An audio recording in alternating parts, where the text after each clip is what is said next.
बिस्मिल्लाहिर्रहमानिर्रहीम। अस्सलाम वालेकुम वरहमतुल्लाहि वबरकातुहू। कैसे हैं बच्चों? जैसा आपको मैंने कल समझाया था वैसे ही हुआ।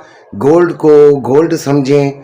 गोल्ड किसी के काबू में नहीं है, लेकिन गोल्ड को जब समझ कर करेंगे, मार्केट के साथ जिद नहीं लगाएंगे, मार्केट के साथ समझ कर करेंगे, तो इंशाल्लाह आप कामयाब होंगे। गोल्ड जैसा कह रहा होता है वैसा ही उसके साथ करना चाहिए। देखें, गोल्ड की मार्केट बातें करती है, आपसे बातें करती है, आपको बातें उसकी समझनी आनी चाहिए। गोल्ड जब बुलिश होती है, जब बुलिश होता है, जब मार्केट बुलिश होती है, तो वो आपको समझा रही होती है कि मैं बुलिश हूँ, मैं बुलिश क्यों हूँ, मैं फंडामेंटल के अंडर हूँ या मैं बायर्स के अंडर हूँ, और मैं आहिस्ता आहिस्ता या तेज़ी से ऊपर जा रही हूँ। तो आपको उसमें थोड़ा हिस्सा डालना होता है कि अपना हिस्सा निकाल लें।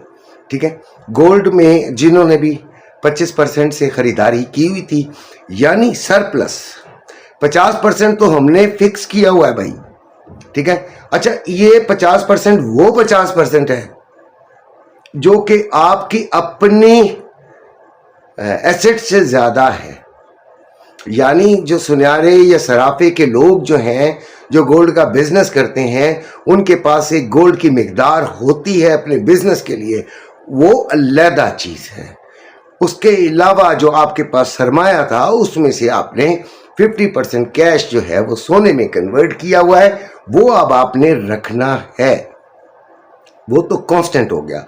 25% फिर आपको मजीद दिलाया था, और 25% आज अगर ये एक बल्कि 4 घंटे की कैंडल 4250 से ऊपर बना जाए, तो बच्चों थोड़ा सा रिस्क और ले लेना।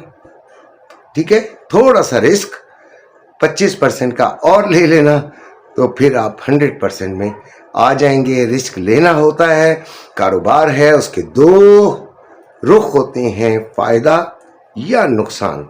तो फ़ायदे के लिए रिस्क लेना पड़ता है, नुकसान एक पार्ट ऑफ द गेम है, लेकिन इंशाल्लाह अल्लाह ने किया तो नुकसान नहीं होगा। 4232 पर चल रहा है गोल्ड इस वक्त। 4,48,000 में पीस की बाइंग और 4,50,000 में पीस की सेलिंग हो रही है, जबकि रवा 4,44,000 में बाइंग और 4,45,000 में सेलिंग हो रही है। अच्छा जी, ये जो चांदी है यार, ये भी बहुत तेज़ी से अपना काम दिखा रही है, और ये 6,400 पे है, लेकिन इसकी जो मार्केट है इंटरनेशनल, वो मैं अभी आपको चेक करके बताता हूँ कि व्हाट इज़ दैट मार्केट, किस पर है। असल में जब बना रहे हो, कम से कम उस वक्त तो आपको एग्जैक्ट बता सकूं, तो ये तकरीबन 56.919 पर है। इंतहाई बुलिश है, इंतहाई बुलिश। लिहाजा इसको भी अभी आप होल्ड रखें। देखें, नुकसान में तो आपने बेचना है ही नहीं, बड़े बहुत हाई रेट्स पे आपने लिया हुआ है, तो इसलिए आप इसको होल्ड रखना आपके लिए ज़्यादा बेहतर है। गोल्ड की ख़रीदारी के मुतालिक बता दिया, बेचने के मुतालिक यही है कि अगर किसी को पसंद आता है किसी जगह पे भी मुनाफा, तो वो ले ले। अब ट्रेडिंग की बात करते हैं, तो बुलिश है, तो सबसे पहली बात तो ये कि ट्रेंड चेक किया, बुलिश है। आपको किस कैटेगरी में करनी है? बाइंग साइड पे करनी है। अच्छा जी, फिर आपके पास लेवल्स आज 2 ही लेवल है फिलहाल। ठीक है, एक तो 4250 है, इंपॉर्टेंट लेवल है, और एक 4200 है। ठीक है, 4200 से बाइंग, उसके आसपास से बाइंग को देखिएगा, और 4250 से सेलिंग निकलती है तो वो थोड़े से फ़ायदे के लिए लीजिएगा। ठीक है, अपना बहुत सा ख्याल रखिएगा। अल्लाह हाफिज़।